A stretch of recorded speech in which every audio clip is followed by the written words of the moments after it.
The story is titled The Bell of Justice, and it is found in Burma and Russia. Re Giovanni of Abruzzo, Italy, was a good and wise king. There was nothing he wanted more from his kingdom than for it to be famous for its justice. To that end, he built a great bell tower in the center of town, and in it, he hung a beautiful brass bell with a long hemp cord attached as its pole. Imagine for a moment the sound of that bell. Re Giovanni sent riders throughout the land to proclaim to all his citizens that justice would be served. Anyone who felt they had been mistreated was invited to ring the bell. When it rang, the king could hear it no matter where he was. And when he heard it ring, he would summon his judges to hear the case. At first, the bell rang loudly and often.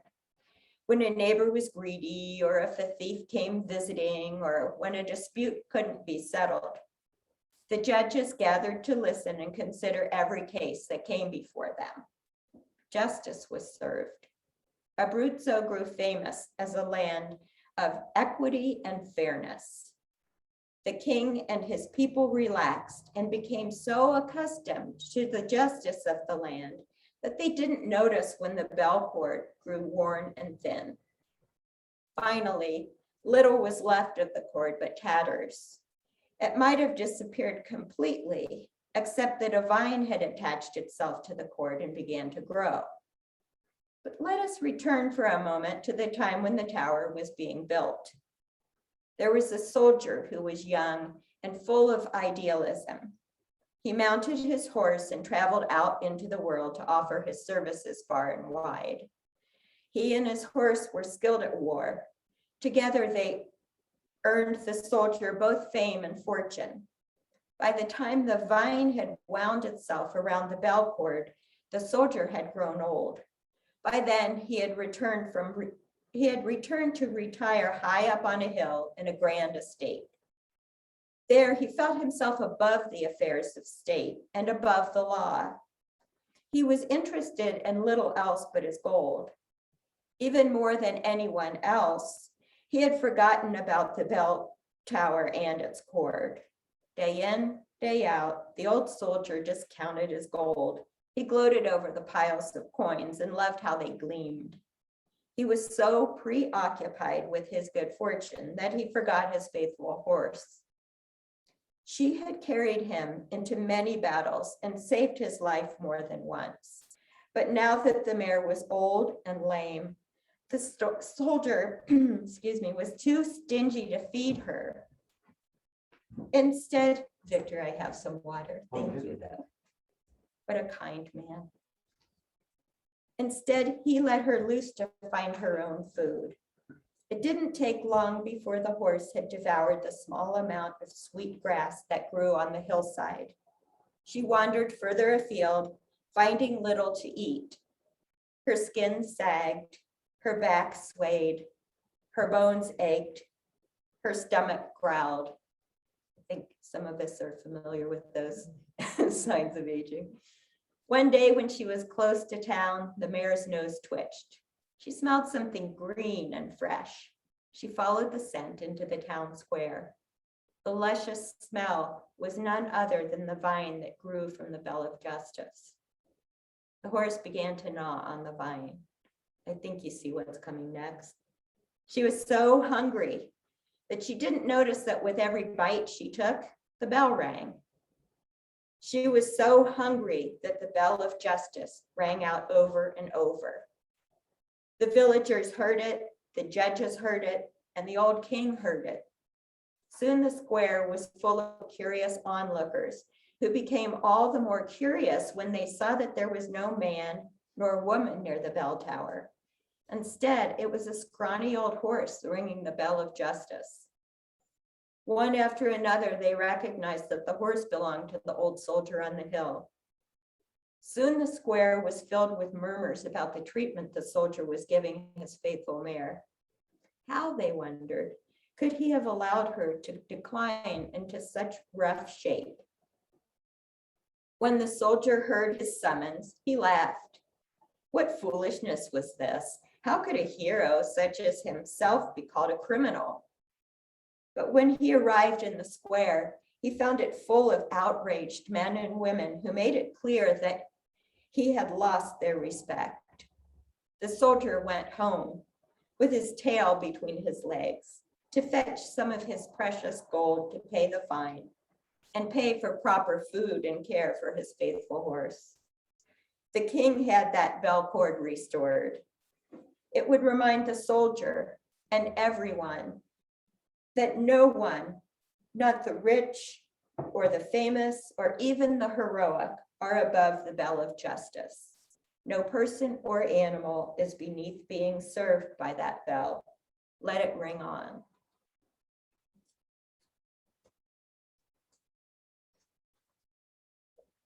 I have a reading, a meditative reading for everyone before we'll have our moment of meditative silence, which will be called from our reverie by Janelle playing the piano, and if you'll join me then in singing Spirit of Life. Holy Stuff by Reverend Marilyn Sewell. Father, Mother God, here we are together, rich and poor, educated and not so well educated, gay and straight, Democrats and Republicans, some of us with light skin, some of us with darker, some of us walking, some of us unable to walk, none of us as whole as we would like to be. Help us know that we are all your children and we are all holy stuff.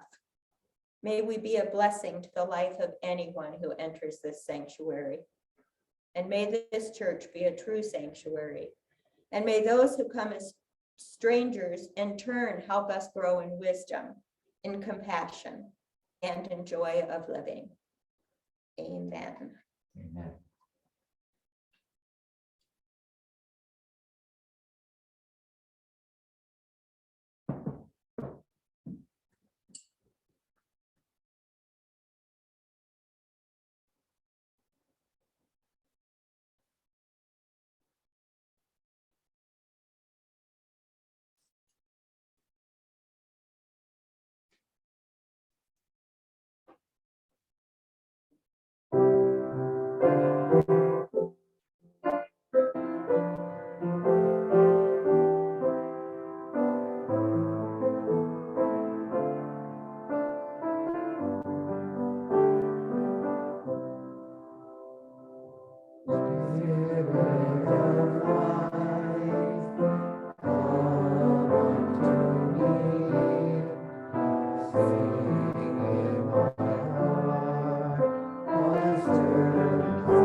I'd like to thank everyone who has contributed to the services that we've had this month. I had to pull my team together on relatively short notice, so people didn't have months and months to think of it because this was the first month of the church year. Today I will be sharing again a message that was written by someone else, not me, but her words have, I hope you'll agree with me that her words have impact. And after I'm through with reading Reverend Odette Fulbright Folson's sermon, I will try to do a recap, looking backwards, pull the thoughts together that had been presented each week. summarize those for us. This sermon is titled Our UU Principles by Reverend Odette Fulbright Fulson.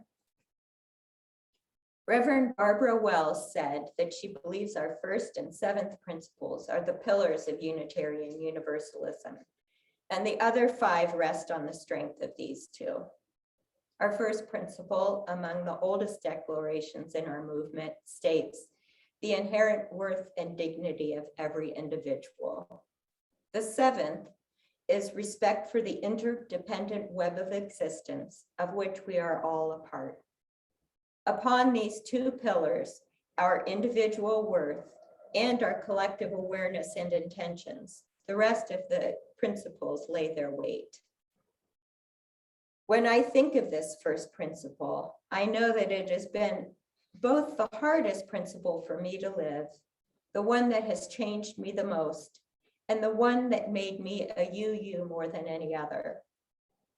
I'm immediately reminded of Martin Luther King Jr. when he said, this is what Jesus means, I think, in this very passage when he says, love your enemy. And it's significant that he does not say, like your enemy. Like is a sentimental something and affectionate something. There are a lot of people that I find it difficult to like. I don't like what they do to me. I don't like what they say about me and about other people. I don't like their attitudes. I don't like some of the things they're doing. I don't like them. But Jesus says, love them. And love is greater than like. Love is understanding, redemptive goodwill for all men and women, so that you love everybody because God loves them. You refuse to do anything that will defeat an individual because you have agape in your soul. And here you come to the point that you love the individual who does the evil deed while hating the deed that the person does. This is what Jesus means when he says, love your enemy. That was from the sermon, Loving Your Enemies, that Dr. King delivered at Dexter Avenue Baptist Church in Montgomery on November 17th, 1957. I was not quite 2 years old then. Respecting the inherent worth and dignity of every individual, not just our friends and neighbors, not just the people we see on a daily basis to chat with, but everyone. The person who lied about you or stole your project at work, the person who used a con technique to try to force your insurance to pay pain and suffering, rapists and child abusers and terrorists in our midst, every individual. I was pro-death penalty when I came to Unitarian Universalist. Not me, this Reverend Fulbright Fulson. But in a very short amount of time, even minimal reflection on the first principle became a splinter, in my opinion. If I affirm the worth and dignity of all people, then that includes even those who have committed crimes I can't convince my mind to imagine. It includes those who willingly harmed me and who would do it again. It includes those who have no respect for themselves or anyone else. It includes people who litter, who turn left in front of me without using their turn signal, every individual. In your own life, what does believing in the inherent worth and dignity of every individual change?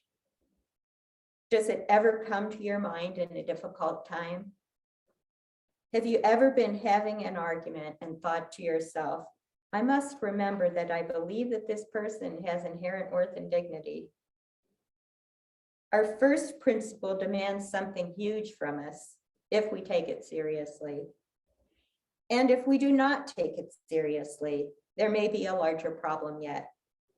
Affirming and promoting the inherent worth and dignity of every individual does not necessarily mean we will all come to the same conclusion of praxis. What we will do with that affirmation, how it will change us, affect our daily life, or our communities of faith. A Southern Baptist once asked a UU, "I hear you deny the divinity of Christ." "No," said the UU simply, "we don't deny the divinity of anyone." Our first principle doesn't demand that we like every person. It doesn't even go as far to say, to demand that we love every person. Although our sources section says that we draw upon our Jewish and Christian sources that command us to respond to God's love by loving our neighbor as ourselves. However, our first principle calls for something different, an awareness of the worth and dignity of all. On a personal level, this means we must remember, first of all, our own worth and dignity. Indeed, it's no small matter nor mere chance that the first of our 7 principles cites the individual. It is our sure home and a certain spiritual practice to treat ourselves with worth and dignity. Then it spreads out. Those with whom we come in contact, whether we like them or no, we acknowledge and recall to mind again and again that they do have worth and dignity. And faithfully tended, this does affect our relationships, our very well-being in the world. As to the matter of affecting community, building it, our first principle is a double-edged sword, one we need to handle with care. Unitarian Universalism is founded largely on the principle of individual freedom. Taken to extremes, it becomes difficult to cohere. How are we bonded? If every individual is as worthy as every other, does this mean every opinion is equally as worthy and must be honored the same as all others? Martin Buber said, "The essence of community is found in the fact that it has a center." Our first principle calls us to very hard work of developing real community, a community in which all voices are heard, but one in which commitments and understandings are made.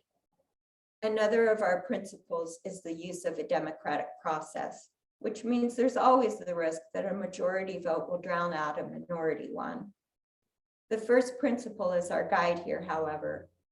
If we listen and honor every individual who participates in our communities, our choices will be affected by and reflected of this on very deep levels, especially if we're guided by our second principle, compassion, equity, and justice in human relations. Those are the words of Reverend Audette Fulbright Fulson. May they be so. Now I'm going to attempt to pull together the ideas from our month of Sundays, looking back on the ideas that were presented, each delivered from the perspective of the speakers. And I'll do my best to represent them as they intended to come across. Mary Rathbun kicked off the month, introducing us to the words of Reverend Kirk Lodeman Copeland in his sermon titled, "Just to Be is a Blessing." Reverend Lodeman Copeland took us back to the Puritans, our American religious forebears. I have to catch myself so I don't say fur-bearers there, who had a unique perspective on inherent worth and dignity. Puritanism embraced the idea that God made a judgment at creation regarding who was destined for salvation and who for eternal damnation. All were encouraged to be certain of their selection for salvation and demonstrate that confidence by being worldly successful. A lack of success could be equated with a lack of faith. From this was born the Protestant work ethic. A person's value was placed more on what they did than who they were. People were flawed and needed to distance themselves from the original sin they were born with little time for reflection on who they were. And working out from under the mark of original sin, doing and being could be seen as diametrically opposed.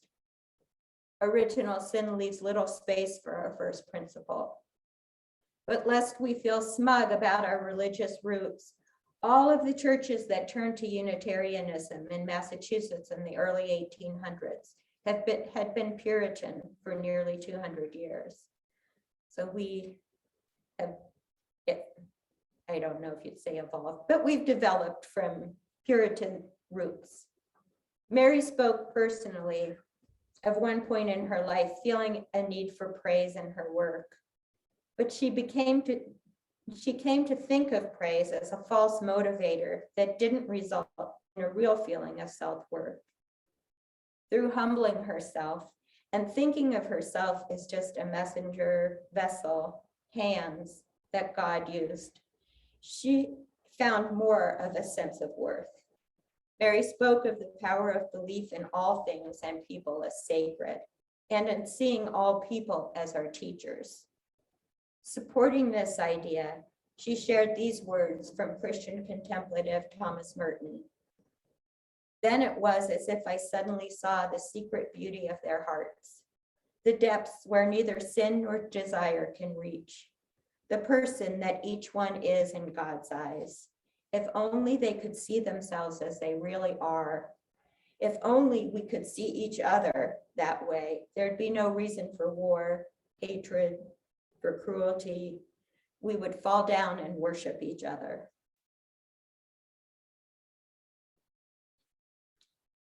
Jules Craft offered a vulnerable look into her own personal search for living this principle honestly last week.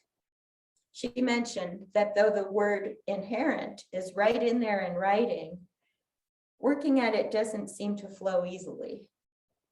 She spoke of the struggles that arise as people impose their own principles on others, using those principles as scales of judgment.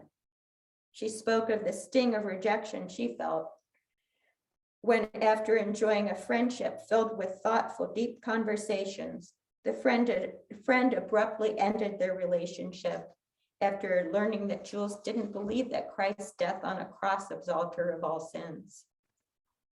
Jules made us look at the question, what good does it do for us to use our own personal metrics of what determines whether a person is good or bad?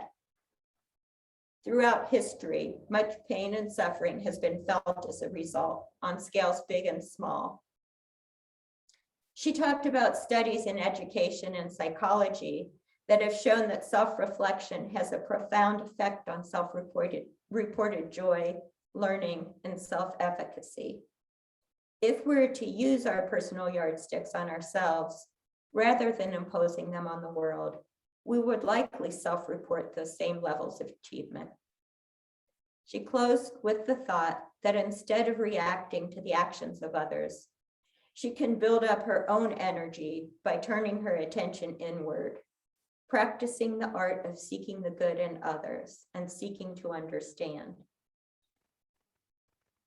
In the sermon that I delivered 2 weeks ago, Dr. Victoria Weinstein emphasized the idea that all people are born with value, that no one is born with more potential to heal or harm the world. And the first principle offers a way of being in relationship with the world.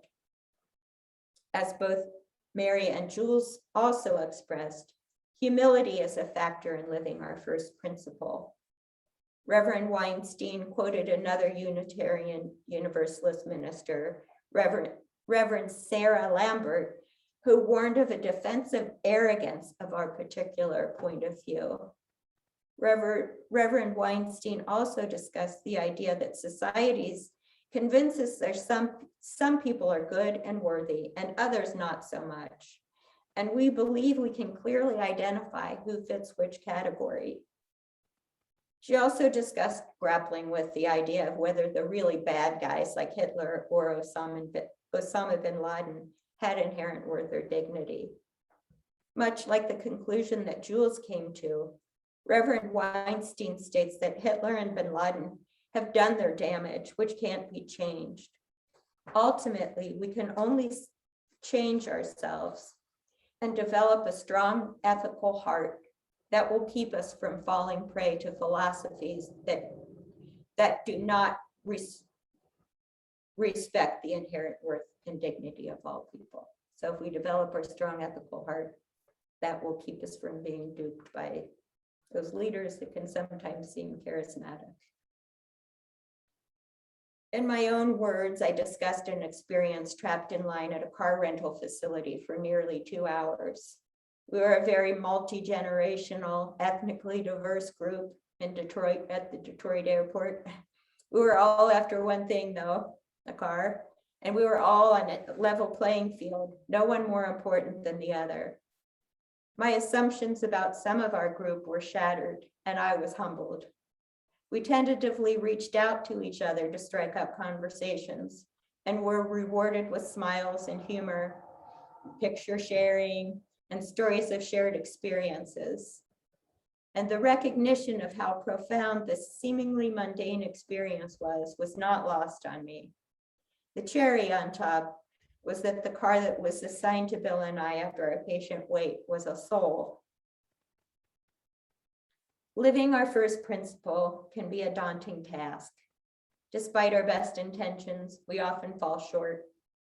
In Jules's words, we hope that we eventually fail upwards. As humans, we must deal with conflicting instincts of self-preservation and compassion. May we continue to fail upwards, moving, however clumsily, towards compassion, through recognition of the inherent worth and dignity of all people.